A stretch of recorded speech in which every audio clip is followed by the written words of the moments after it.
Hey, I'm Dale. Welcome to All Acid Timbers. Today I thought we might just do something pretty basic. G'day, Chook Chook. One of the things that I sell lots of that are just cheapies at markets are bottle openers. Given that there's a bit of a trend now to go back to craft beers and all that sort of stuff in stubbies with proper caps on them. So I get these types of blanks, which are the bottle opener things, and hang on. See, that end, it's got a thread on it. And then I just make up a handle. Now this is a bit of orange from an orange tree. Now it's a bit of a chunk I had floating around. I got stacks of them. I just get branches from wherever like that. So I thought we might do a little tiny bit of a, almost a real-time type of video, just to show how quickly we can really knock one out. Normally it only takes me about sort of 10-15 minutes to make one. So in terms of that, for things like a market, ends up pulling quite a decent margin really quite quickly if I can make, 5 or 6 in an hour. That ends up being really quite efficient. So we might do a little tiny bit of fast forwarding, but not really much. And we'll have a crack at making a nice basic bottle opener. Alrighty, so of course I changed my mind as per bloody usual. But what I thought I would do, I've had quite a few people just ask me some questions about what are some sort of projects that I can make easily, but also how do I do it? What do I need? So I thought we might just step through that because it's a little bit simple. Now, I've got a lot of stuff in the shed around the lathe that a lot of people wouldn't have. So I'm going to try and keep it a little bit easy. All of these things you can actually do with a spur drive or with a faceplate. Yeah, you're going to lose a lot of wood and it might be a little bit trickier, but you can do it. So I'm not going to go down that pathway because that's a little bit of a pest for me, considering I've got all of this stuff, but you can do it. So what I'm going to use is I'm going to use my small chuck. So that's my small 4-jaw Vicmark. That's a Vicmark 100. Now the weaponry I'm going to use only, and sometimes I only use this. So this is a bowl gouge. Now I use that also for a lot of spindle work. And you can, there's no reason why you can't. You just got to be a little bit careful. I don't like using spindle roughing gouges. I think they're a pain in the backside. I think they get people into trouble, and I never teach with them because I just don't like them. The other thing that I might use, depending on how fancy we're going to go, is a spindle gouge. Now, see how the profile of that is actually really shallow. That's what you need to get into all those curly-whirly bits if you're doing beads and coves and all the fancy little flippy-doopy bits. Now, the other thing that we're going to need, you don't have to have, but it's very, very handy, is one of these. Now, that's a Jacob's chuck. Now, depending on what Morse taper you've got in your tailstock, this is a Morse taper 2, and this is the drill bit that actually fits perfectly for the threads on those blanks for the bottle opening bit, the metally bit. So that's going to go in the tailstock, and while the lathe is going, we're going to drill in like that. Now, if you don't have that, you can actually still do that with a drill on the lathe if you're really, really careful. If you've got a drill press, you could actually do it with that and just do it. And do it at the very, very start before you do anything else. That way you can line up then your live center on your tailstock into the hole at the end that you've drilled out. And that way you know that it's going to be perfectly straight and perfectly round at that end. And that's going to be the business end of where the bottle opener blank thing metally bit goes in. Alright, so I'll put it all together and then we might start chucking a bit of wood on. Alright, so immediately you will have seen this is a different bit of wood. I decided to swap it out because I could not get a firm enough grip on that back end. And I wanted to show you how you could actually do this without tailstock support. So the other piece I'll actually pull off, well I have pulled it off, and I'll cut it a little bit squarer. It was just that there weren't enough points within the chuck jaws to be actually able to hold it properly.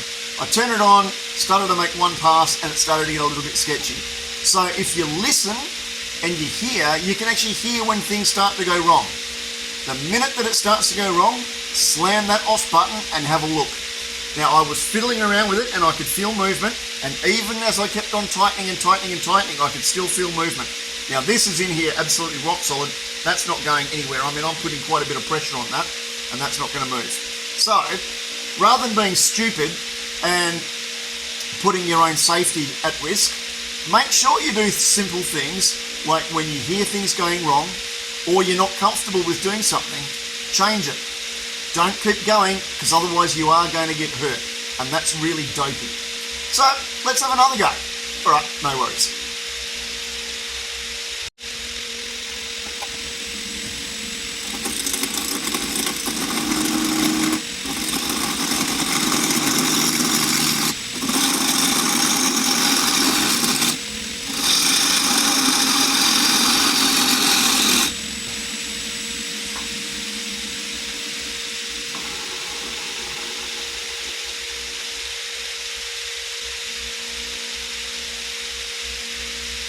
All right, you can see how pretty quickly we end up, getting to round. I think that was 3 passes or something like that. If I was really going to smash it out and go hell for leather, that would be even less. But you can see that there we are, nice and round. That's a bit of spalted hue and pine. Now I've got to start to think a little bit about what sort of length do I actually want with this. I might actually come back this way. Now you might have also noticed that I was actually turning in one particular direction. Now, if I'm turning from the chuck out to this end, I'm actually then pushing away from all of the support. But if I cut from this end, from the unsupported end towards the chuck, I'm pushing into support. So I'm pushing into the chuck, which means it's actually holding more stable. So you can actually do things a lot easier if you're actually pushing that way. All right, I'll keep fiddling a little bit longer and we'll clean that off a little bit more. At another stage, I'll actually show you how to even get it around a damn sight faster. This is what I normally this is how I teach people rather than how I would necessarily do it myself. But yeah, that's all good. And then we'll start to think about, all right, what's the shape going to be? So easy.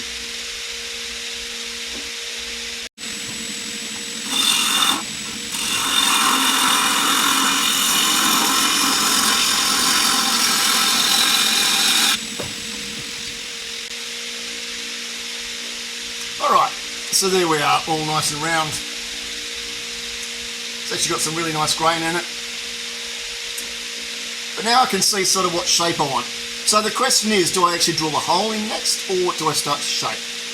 Now, for all intents and purposes, I think I might actually put the hole in first. Sometimes that's a good safety thing, because that way you know where you're working to. Now we've got to remember that we've still got to be able to we've got to screw in that. So we might do the hole, and that way we've got more of an idea about what we're going to do with shape.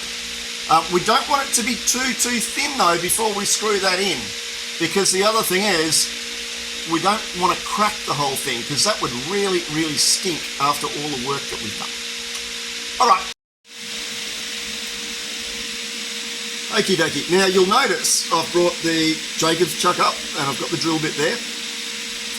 I've also slowed down the lathe. We don't need to be doing this at the speed of light.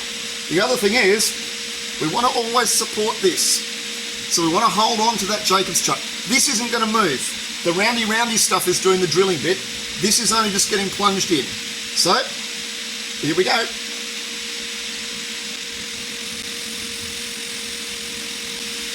Now just keep a bit of an eye on that. I think now we're sort of halfway in. Let's take it out. We'll clear out any of the gunk if there's stuff stuck in there, because otherwise that's what will burn. Alright, and back in again. Now we want to get into the depth that we know is going to take that shank of that blank. Now I kind of know what that is. Sometimes it can even be worthwhile getting a Sharpie and marking on your drill bit how deep you need to go. That's sometimes a good reference guide.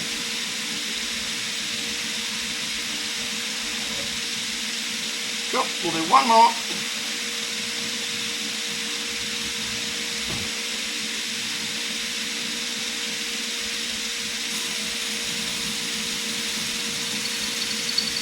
Right, I know that's perfect. All right.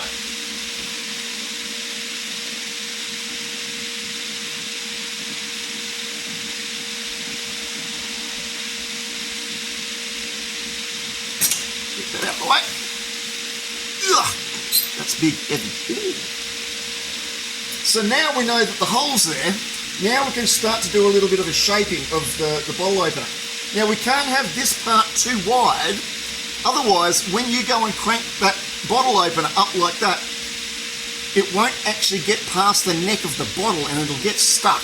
So you'll hit the rim of the bottle here rather than the cap, which will be down here, and that'll be a pain because you won't be able to use it.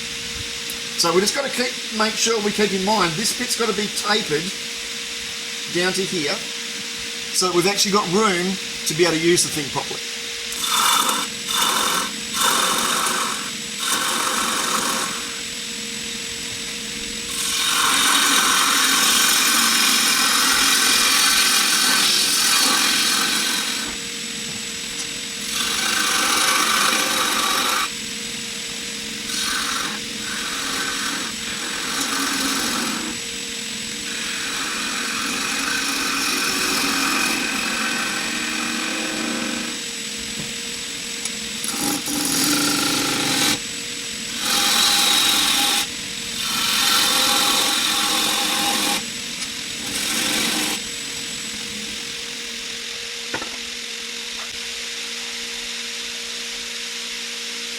Alright, so as you can see, that's all nicely shaped. Hang on, I'll bring in for a bit of a looky. There we go. See, that didn't take long. And that's nicely shaped. Got a little bit of bird's eye in that bit of hewing. But we know now that we can actually sand that, and I'll only start sanding that at for 240, something like that. That'll take me all of 2 minutes. Now we're going to actually put all this together while it's on the lathe. That makes life so much easier and so much faster. So I'll do all the sanding, and at the end of the day, the last thing we're going to do is actually part it off at the end. So we can either do that with a spindle gouge, or we can actually do that with a parting tool, depending on whatever you find is the easiest. Okay, sanding time, won't bore you with that. Nah. Now a handy little tip sometimes when you're doing spindle work is that the grain is usually running with spindles this way, long ways. So if you're sanding roundy, you're actually sanding across the grain. So sometimes you'll see these little tiny circular marks that you've put in through sanding. The easiest thing to do with that is just do a little bit of this. So as you're going to spin it round, but just go lengthwise, and you'll take out all those little radial sand. But do it in the same grit as what you put the scratches in with. If you try to do it with the next grit up, you'll probably find that they won't come out too easily. So I'm going to sand this to probably, 800, and then I'm going to use some grit stuff to put a finish on it. And then I'll put on the weaponry bit, the metal bit, the bit that opens the beer with, the important bit. Let's have a bit of a bring you in and have a bit of a squizzy. So as you can see, that actually looks pretty nice. Actually, I've still got a few scratches down this end. I need to get those out because that's a bit silly. Or hang on, is that just marks? Oh no, that's just dust. There we go. See? Awesome. Now the other thing is that people will always ask me is, how fast do I spin this? And this is one of those things that I can't stand, because RPM really has got not much to do with actual speed, because we're dealing with different widths of wood. So if I'm talking about RPM for a bowl that's that wide,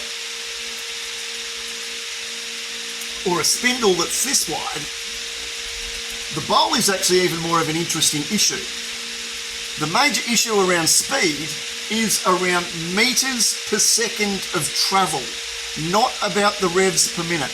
Because if you think about a big bowl that's way out here, this outside edge is traveling far, far faster than in here.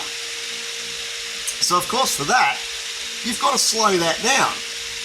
When you're cutting down in here, you've got to speed it up a little bit because you want to try and get a decent cut. So spin it as fast as you feel comfortable with. When you're doing spindle work, you do have to spin it a lot faster than what you're doing with a bowl. But don't be stupid. Just be safe. Do it with how fast you feel comfortable. If it's not cutting well and it feels like it's chipping out and it's bouncing, you will have to speed it up a bit. But remember also, if you've got it between centres, it can't go anywhere. So even if you're spinning a spindle really, really quick, 2500, something like that, not even that quick, maybe 2000, it still can't go anywhere. So have a bit of a practice. Have a feel with how fast you like to cut, because it's going to be different for everybody. It's going to be different about the way that you hold a tool. It'll be different about your strength, and it'll be different about your comfort zone. So do that. Have a go. But don't sit there and just take someone's recommendation about this is the speed that you have to turn it at, because that's a load of bollocks. Don't believe it. Spin the speed that you want to spin it at, and the way that you're most efficient, and the way that you feel comfortable. Rightio, let's put this blank in. Alright, so the next bit is going to grab that. Now you will actually notice that there is a little bit of a thread in that, because of course I actually filmed the whole damn thing of putting this on and didn't press the go button on the camera. Anyway, so we're going to pretend that didn't happen, aren't we, boys and girls? Yes, we are. Anyway, so we grab that. Now we know that that hole is the right thread and the right diameter for the inside of that thread, okay? So we're going to whack that in. We'll start to get it moving a little bit. Now we want to make sure that it stays square. It can be a little tiny bit tricky to get started. Right. So we know we've got it in. Now what I like to do is to make life a little bit easier, just because I have trouble gripping things a little bit, I actually use the chuck key.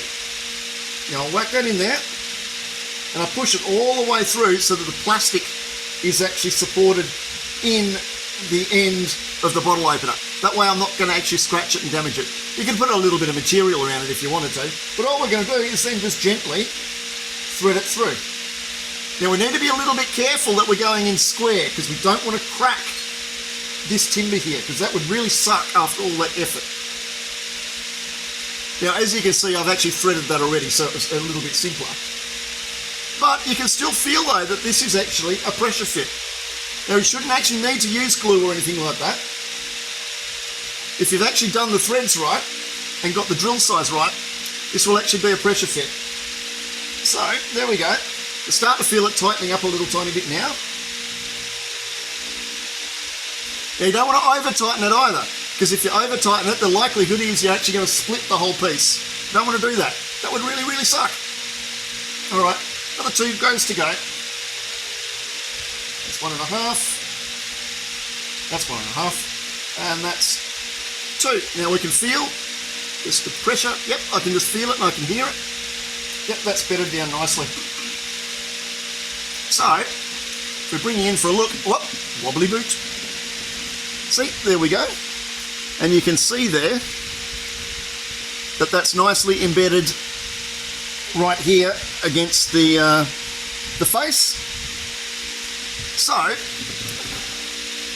now effectively I can just put a finish on it. I could have put the finish on before I even did that. There's no drama with that.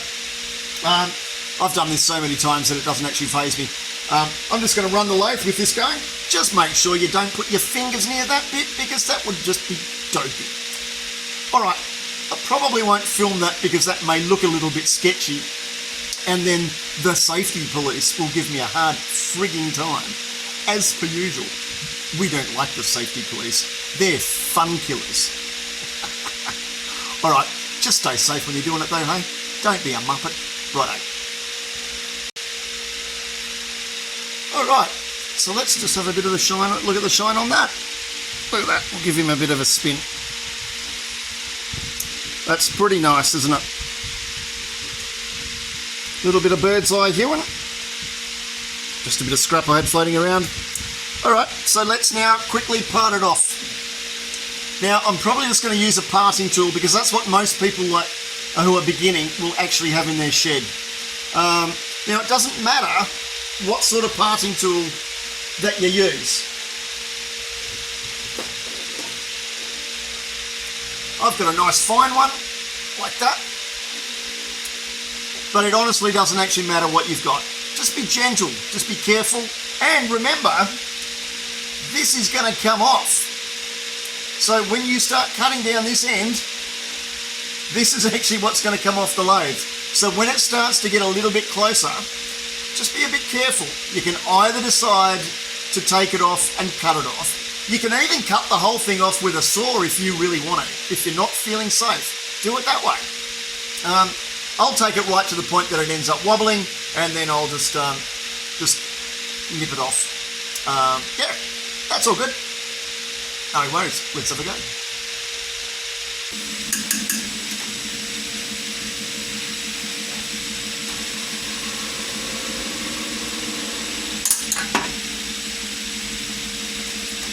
That's not what you're supposed to do.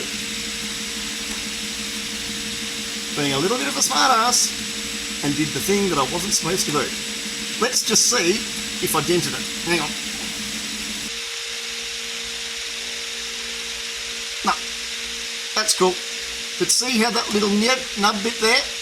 That's what I was just about to stop and grab hold of. Anyway, the easiest thing to do with that is we'll just quickly rub that off with a sander. We'll just put a finish on that, a polish on it, and then we're done. See, if I was doing that with a spindle gouge, I would have actually come right round that corner and have a really, really nice, clean, rounded bum. But just for the intents and purposes of showing how to do that just nice and easily, it's just as easy to do it with a parting tool. All right. I still do stupid stuff every now and again. Alrighty, so there we go. Nice basic, hang on, can I show you better? Balance and stuff, there we go. Nice, really basic bottle opener. Like that. Very practical, nice shape. And in reality, only about 10 minutes work. Maybe 15 to 20 minutes if you've been, fairly new to the game. But yeah, as you can see, nice and easy. Comes up very, very nice. You don't have to make it very complicated, just make it practical. And yet you can see that even when you've been playing for a while, you still can have a little bit of an oopsie. Number 2 oopsies in that whole thing. Firstly, pick the wrong bit of wood. Well, just didn't have it quite cut right to start with. But again, that's about knowing when to cut your losses and when to stop. And the second little oopsie was right at the end when I just parted that off. But if I had been doing that with a spindle gouge, I would have actually had the gouge under my stump, and I would have had that in my hand spinning, and as I passed in like that, that would have actually sliced it off and had it nice and clean on the back without it actually falling. But anyway, there you go. Alright, no worries. Next time.